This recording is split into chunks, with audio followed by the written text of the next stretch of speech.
And you've just heard Noima, the first track on the album Thalassa, which is from She. And I'm delighted to be joined by the artist who is She, Sue Shaw. Hello, Sue.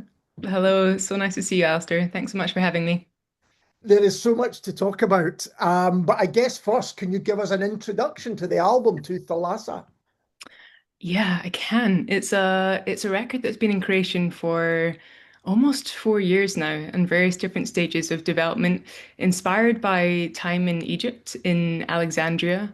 I first took part in a digital residency to make a new sound work in response to the rising sea levels of the Mediterranean. And as you might imagine, to make a piece of work remotely based on a sea that I was not in proximity to was quite a challenge. But then this really wonderful alignment of an opportunity to travel to Egypt later that year to be able to record the Mediterranean directly. And so that really started to develop this idea of a record. At the time, I had no idea what that might sound like. And like so many of my recent projects, the first step for me is just going to a place and listening. And so I had packed lots of microphones. I work often with underwater microphones called hydrophones, Right. and I had planned all of these recording days along the Corniche, the coastline in Alexandria. But when I arrived, I was told that it was not possible to record the sea directly. It's a heavily militarized coastline, and access to the sea just wasn't possible. Okay. And so, it was a really sort of interesting time because the Mediterranean, it's hugely affected by climate change. It's one of the water bodies that's rapidly changing in terms of like temperature rise. There's so much around the Mediterranean to talk about, and so sort of being in front of the Mediterranean, standing in front of it, but not being able to hear it. And not only because I wasn't able to record underwater, but I also wasn't able to hear it standing in front of it because the city of Alexandria is such a cacophony of sound that I was sort of, yeah, it was spending time beside the silent sea in a way. And so it got me thinking about how to give voice to the Mediterranean and got me very interested in modular synthesis, something I had no understanding of prior to this project. And really, this idea of creating a machine Right. might help me give voice to the Mediterranean. So that was the initial concept for the record. So, modular synthesis, can you give a brief explanation of what you mean by that? Um, Somewhat, well, okay, it's a synthesizer that if you imagine any synthesizer and you rip the top off and you look inside, you're basically building and working with that from scratch. So you're trying to shape raw voltages of electricity into something that sounds pleasant, something Mhm. that also can sound very uncomfortable and unpredictable, and really trying to create sound using that instrument. So that was the main driver for this record. And so this idea that you couldn't, because I read a bit of the press release beforehand, and it said, you had trouble recording the Mediterranean, and I kind of assumed that was a, a technical issue, but actually to be stopped by kind of the military side of things and man-made side of things, that must be tough because you're so close but yet so far. Yeah, it was a really interesting reflection for me as well, and a really important one. I live in Dundee, right beside the River Tay, and it's very easy for me to go down to the water, throw in my microphones, and really have no one ask questions, apart from questions like, "Oh, what are you fishing for?" Fishing for sound.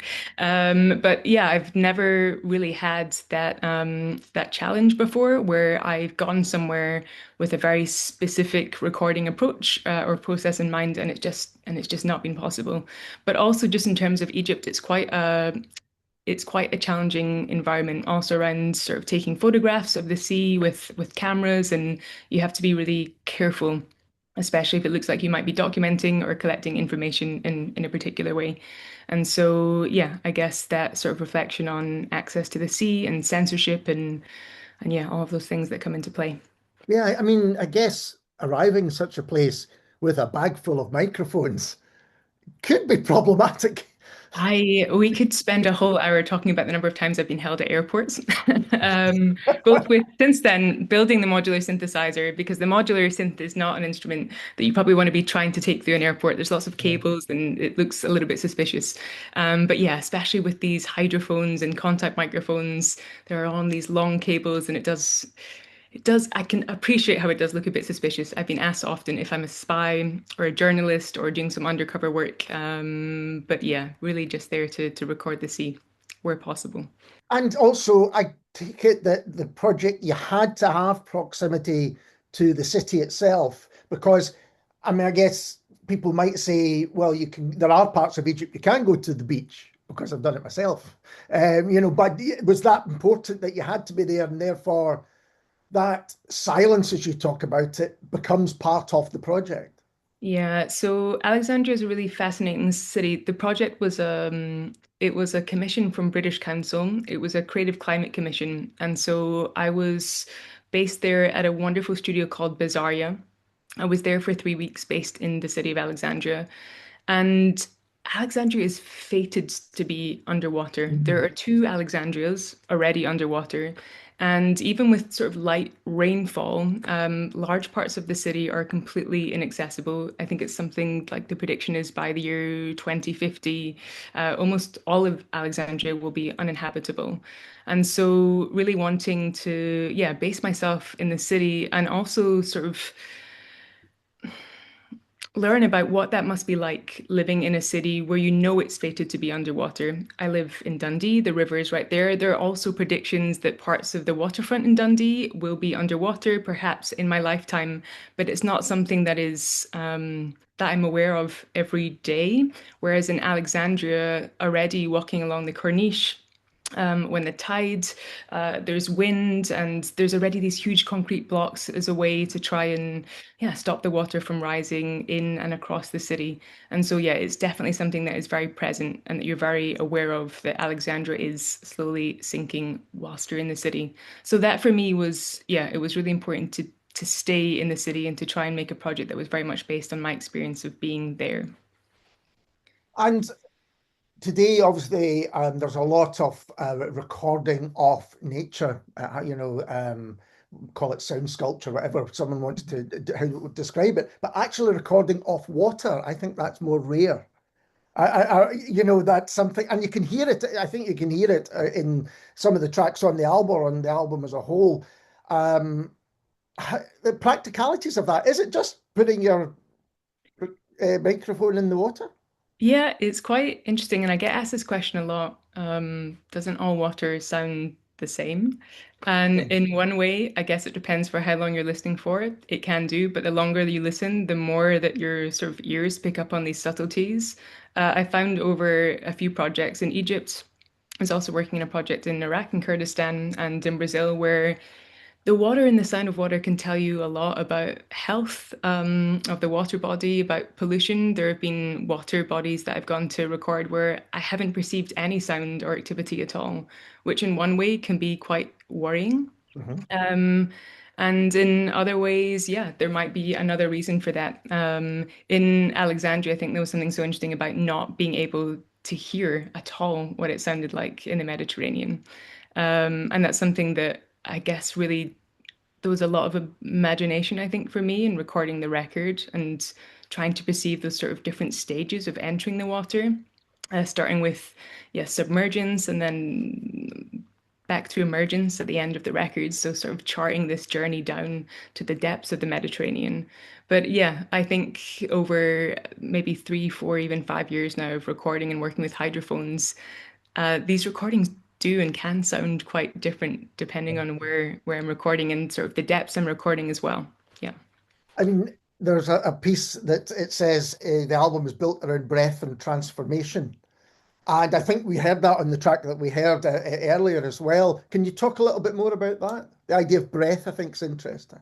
Yeah, I had a really interesting conversation with an organization called CMOCH, which is the Cultural Maritime Archaeology and Underwater Cultural Heritage. They're an organization that exists at Alexandria University, and they do a lot of research into, yeah, the archaeology, what might exist beneath the surface level. And they do a lot of dives as well. Egypt is a very well-known diving site and very popular with tourists for diving. And I was put in touch with them through British Council. They thought it might be quite an interesting connection. And one of my first questions was, do you document any of your dives using sound? And actually, they sort of looked at me like it was a bit of a strange question, like, why would we do that? And of course, they do a lot of photogrammetry and LiDAR scans and all kinds of documentation, but never with sound. And of course, one obvious reason for that is because there's a lot of apparatus, diving apparatus, and so they're unlikely to hear anything. But also, of course, your breathing is one of the things about regulating your breath at different depths that I was really interested in. And so I have always been completely fascinated by the water, but I'm also quite terrified of it. I am a very bad swimmer. Um, and it's something to me that I mean, has always found its way into my work. I've always lived by the river. I lived my whole life on either side of the River Tay. And so it's been, yeah, this constant sort of relationship in my life in a way. But I've never really had the chance to dive. And it's always something that yeah, have imagined that I'd really love to learn how to do. But this idea of it starting with breath and breathing sort of grounding, not only that experience, of course, breathing is incredibly important during diving. And I did a lot of research into sort of free diving or solo diving, Hmm. as some people might call it, and how, yeah, sort of holding breath and be able to train yourself to breathe properly. And was also inspired by an experience I had some years ago as part of another project into transformational breath work, Right. which also sort of influenced this record as well. And so, sort of pushing, like using breath as physical boundary pushing in a way. But of course, breath also finds it sounds very much like the ebb and flow of waves or of Yeah. tides, I Yeah. find as well. So there was that really natural sort of correlation between those sounds that I really wanted to play with through the modular as well. So a lot of the sounds that you heard on that first track, well, all of the sounds were my voice, and that's sort of modulated or mutated a little bit, and a lot of breathing on the record as well.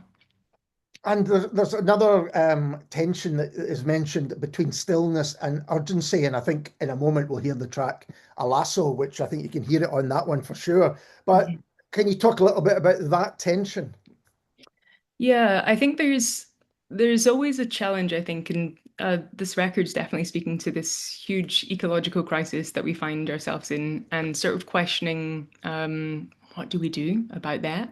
How do we start to sort of process that? What action do we take? And for me, I think how do I bring that into my work in an environment as well where you know that Alexandria especially is fated to be underwater. We know that across the globe there's rising sea levels, there's climate catastrophe, and actually sort of in a way trying to find or create a moment to be able to reflect that as Yeah. well. And so trying to create this space that it's maybe like a bit of a meditative space to be able to maybe think through or just spend some time with some of those thoughts as well, especially when it's quite challenging or overwhelming thoughts. So I think that was, yeah, one of the sort of core um, ideas for me in the record. How do I create that space to reflect? Yeah. And I was thinking about albums when, most albums, people maybe look to what are the influences on it? What other albums do they sound like? Something, but the way that you're recording, is it just a matter of what emerges? Do you have an idea beforehand about sound or structure, or is it all related to the recordings themselves? This project definitely was. I mean, related to the sort of lack of recordings, I suppose, Yeah. that I was able to get in Egypt. And I think, yeah, especially this record, I think it would have been really difficult for me to have an idea of what that would have sounded like before spending time in Egypt. And to be honest, even since returning, I mean, the modular I've been developing like as in building and designing for 3 years with the help of a modular wizard, Ben Chatwin, who is an incredible composer and electronic artist in his own right. He's based in Scotland. Right. And I basically went to Ben and said, I don't have an understanding of modular synthesis at all, but I had this idea for a project and how I'd like to develop it. And a lot of that is around feeling uncomfortable, both in myself as well, to learn how to make something that I have no prior understanding of, but also how do you create something that welcomes this idea of unpredictability into that recording process and that writing process. And for me, that's why I really enjoyed developing it with a modular synthesizer because prior to that, I had always performed in a particular way. You learn the songs, you know which chords coming next, you Yeah. know the verse, the chorus, verse, chorus. And actually, this album for me is a step in the complete opposite direction to that, where also performing it live, it does welcome in these moments of unpredictability. I'm working with an instrument that very much feels like it's live in itself. It has a personality. It's also it's a lot of analog modules, which means it's responding to the environment, it's responding to humidity. There are times where it falls in and out of tune. That's just its natural process and character. And so also working with that in the moment as well felt quite representative of my experience in Egypt.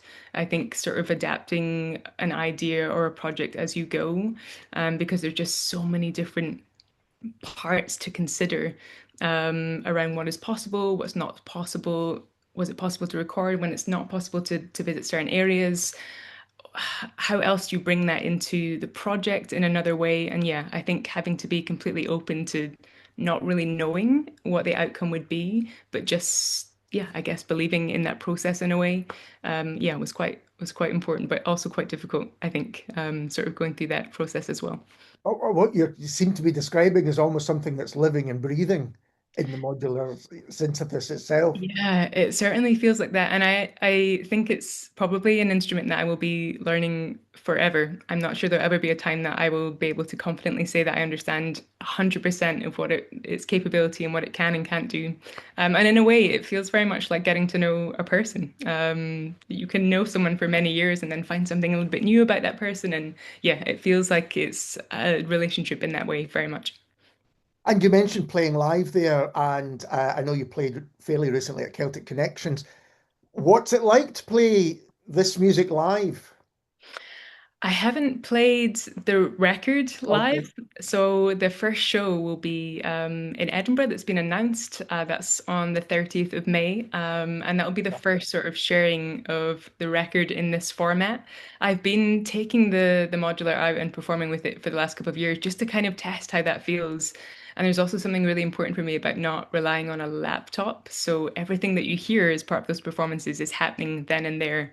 There's nothing sort of being triggered and there's nothing to fall back on if something unexpected happens.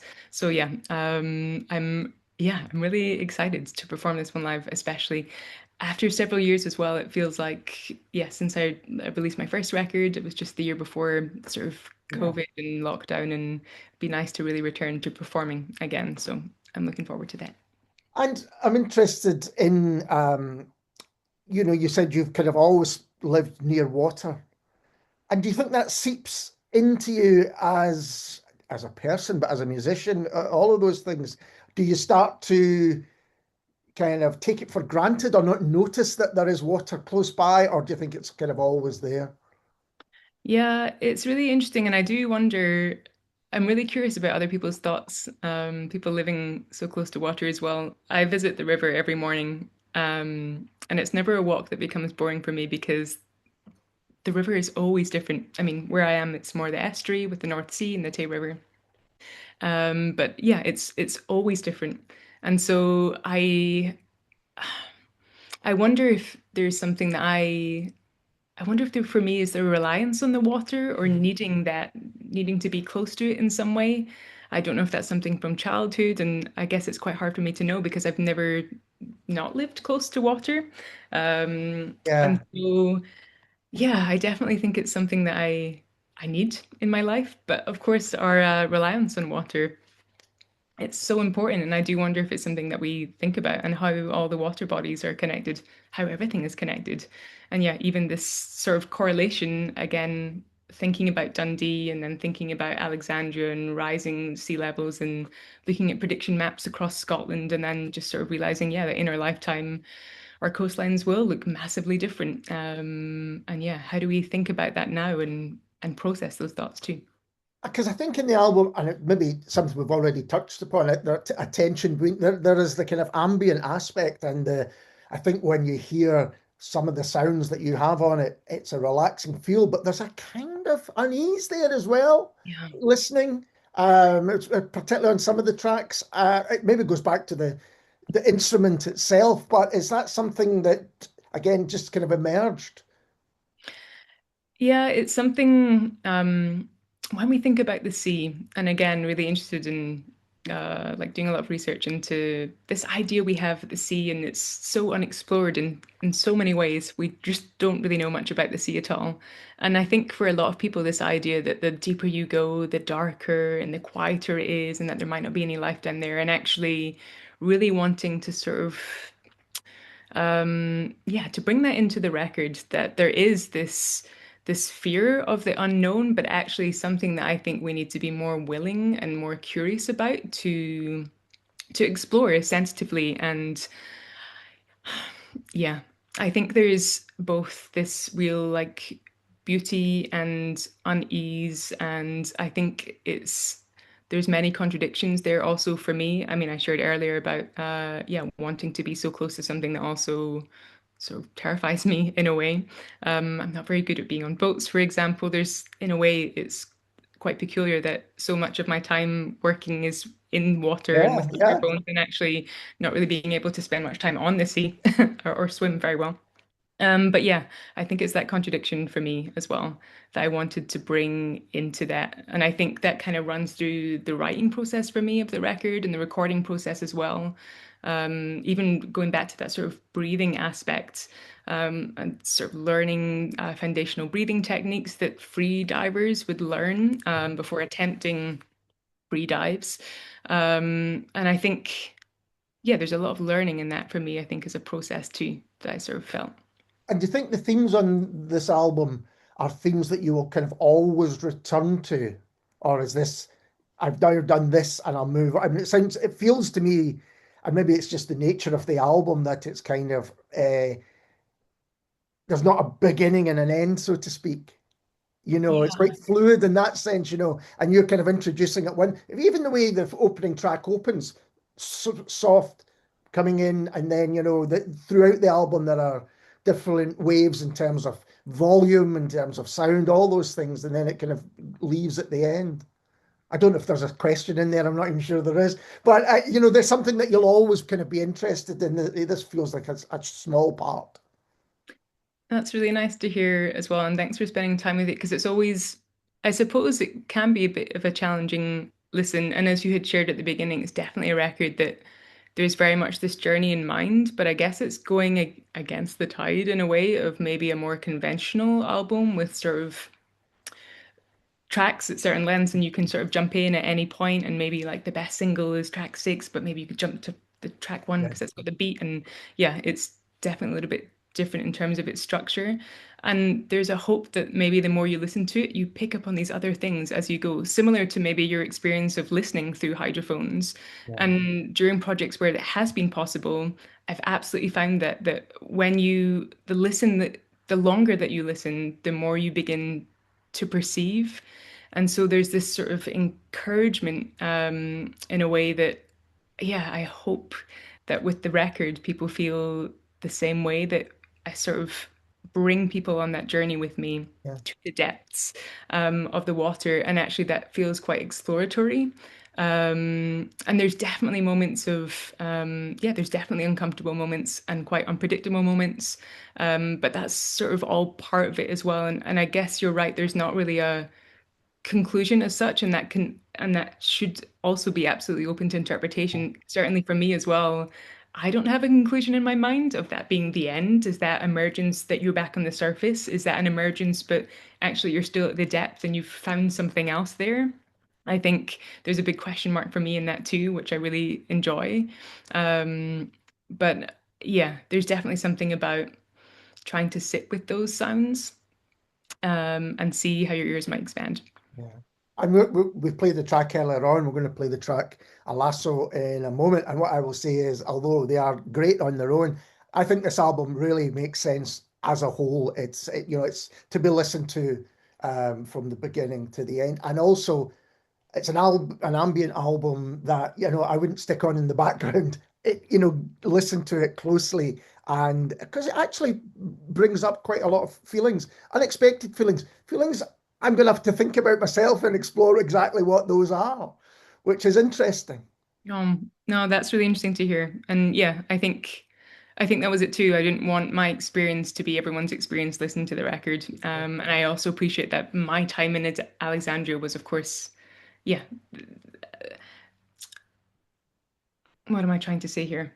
I think I wanted it to feel open to interpretation and open to all those feelings in the way that you've just suggested as well. There's something that's, yeah, I'm really glad that you felt that way. And actually, there's something in there about sitting with those sounds and actually them taking you to a place that might be completely different to someone else. Yeah, that's really special.